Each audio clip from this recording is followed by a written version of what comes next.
Junior NTR, Trivikram Srinivas ఒక కొత్త movie చేస్తున్నారంట. మైథలాజికల్ మూవీ అంట. ఆ మూవీ పేరు షణ్ముఖుడు అని ఫైనలైజ్ అయినట్టు చెప్తున్నారు. మరి ఇది ఇంకా ఫైనల్ కాదు. May 20కి జూనియర్ ఎన్టీఆర్ గారి బర్త్డే అప్పుడు రివీల్ చేస్తారంట.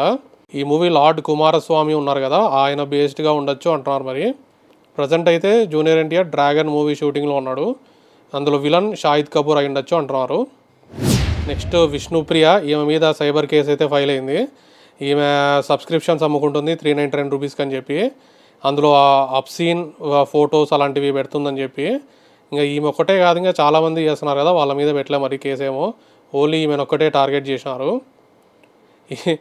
దీని తర్వాత ఈమెకి 1800 సబ్స్క్రైబర్స్ ఉంటే 5000 సబ్స్క్రైబర్స్ పెరిగినారంట. ఈమెకే ఇంకా లాభం.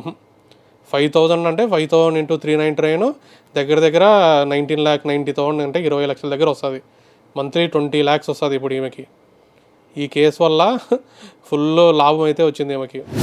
నెక్స్ట్ పాకిస్తాన్లో ఒక న్యూస్ ఛానల్ ఆశా భోస్లే గారు చనిపోయినారు కదా, ఆమె చనిపోయిన న్యూస్ వేసి కొన్ని ఇండియన్ ఆమె సాంగ్స్ అయితే ప్లే చేశారంట.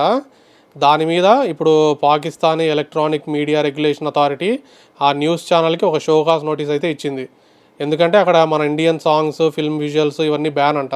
ఈ బ్యాన్ 2018 నుండే ఉందంట అక్కడ. నెక్స్ట్ జాన్సేనా కూడా ఆశా భోస్లే గారికి ట్రిబ్యూట్ అయితే ఇచ్చాడు ఇన్స్టాగ్రామ్లో. అసలు ఈయనకి ఎలా తెలుసో ఈమె, ఆయన జస్ట్ ఒక ట్రెండింగ్లో ఉందని పెట్టినాడో లేదంటే నిజంగానే ఆమె తెలుసో మరి తెలీదు. ప్రియాంక చోప్రా కూడా కామెంట్ పెట్టింది క్వీన్ అని చెప్పి. WWE India. నెక్స్ట్ ఈమె పీడియాట్రిషియన్ శివరంజని సంతోష్ గారు ఉన్నారు కదా, ఈమె చాలా అది ORS గురించి ఫైట్ చేసి గెలిచింది. కానీ ఇప్పుడు రివర్స్లో ఈమె మీదే లీగల్ యాక్షన్ అయితే తీసుకుంటున్నారు ఈ రెండు కంపెనీస్, కెన్వ్యూ అండ్ జాన్సన్ ఈ రెండు కంపెనీస్ అయితే ఈమెకి ఒక లీగల్ నోటీస్ అయితే ఇచ్చారు. దానికి సపోర్ట్గా ఈమెకి ఈ అకాడమీ ఆఫ్ పీడియాట్రిక్స్ ఉంటారు కదా, వీళ్ళ నుంచి ఎలాంటి సపోర్ట్ అయితే ఈమెకి రావట్లేదంట.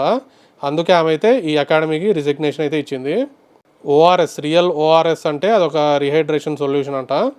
అది దానికి ఆ పేరు మీద ORSL అని సేమ్ అలాగే దొంగ పేర్లు పెట్టుకొని చాలా షుగరీ డ్రింక్స్ అయితే వీళ్ళు అమ్ముతూ ఉన్నారు. దాని మీద అయితే ఈమె ఫైట్ చేసి గెలిచింది.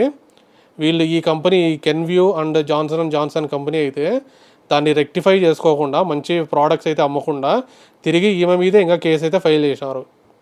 చూసుకోండి మరి, కెన్వ్యూ అండ్ జాన్సన్ అంట ఈ రెండు కంపెనీస్. నెక్స్ట్ దాదాపు 250 మంది రోహింగ్యా రెఫ్యూజీ ఉంటారు కదా, బంగ్లాదేశీ రెఫ్యూజీస్, వీళ్ళు మలేషియాకి అయితే వెళ్తూ ఉన్నారు. మధ్యలో బోట్ అయితే పడిపోయి 250 మంది అయితే గల్లంత అయిపోయినారు. వీళ్ళకి ఒక ఆర్గనైజేషను, అక్కడ ఒక క్రైమ్ ఆర్గనైజేషను వీళ్ళకి జాబ్స్ ఇప్పిస్తామని చెప్పి పట్టుకెళ్తున్నారంట మలేషియాకి.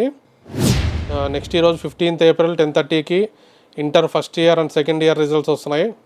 ఇంకా దుమ్ము లేపుతారు. 1 1 2 2